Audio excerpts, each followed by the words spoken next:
नेमकं मित्रांनो, या शिबिरामध्ये काय काय होत आहे आणि कशा कशा पद्धतीनं स्टॉल इथे लावण्यात आलेला आहे याची माहिती आम्ही सर्व या ठिकाणी जनतेपर्यंत या ठिकाणी देत आहोत. आज आपण स्टॉल बघतोय, आपण पोस्ट ऑफिस मध्ये कशा पद्धतीने या ठिकाणी कामं केल्या जात आहेत आणि नागरिकांना कशा पद्धतीनं सुविधा येथे ते अधिकारी वर्ग देत आहेत, त्याच्याकडनं आपण जाणून घेतोय की कशा पद्धतीनं आज या पोस्ट ऑफिस मध्ये काम केलं जात आहे आणि आज शिबिरामध्ये कशा पद्धतीचा लाभ घेतलेला आहे. सर, आपलं नाव? मी रामेश्वर सोळंकी, डेव्हलपमेंट ऑफिसर आहे PLI मध्ये, बुलढाणा जिल्हा. बरं, आजच्या संदर्भामध्ये काय सांगणार? तिथे सुद्धा तुमचं या ठिकाणी स्टेजवरती स्वागत वगैरे झालेलं आहे. नक्कीच पोस्ट ऑफिस हे भारत सरकारचं एक विश्वसनीय खातं आहे आणि याच्या अंतर्गत विविध बचत योजना आणि विमा योजनांचा आपण नागरिकांना लाभ देत असतो.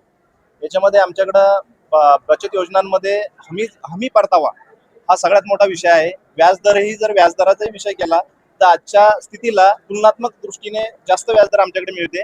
तसेच विमा योजनांमध्ये कमी प्रीमियम मध्ये जास्त बोनस आणि मिळणारी जी हमी आहे ती पोस्टा व्यतिरिक्त मला तरी वाटते शक्यतो कुठे जास्त भेटणार नाही.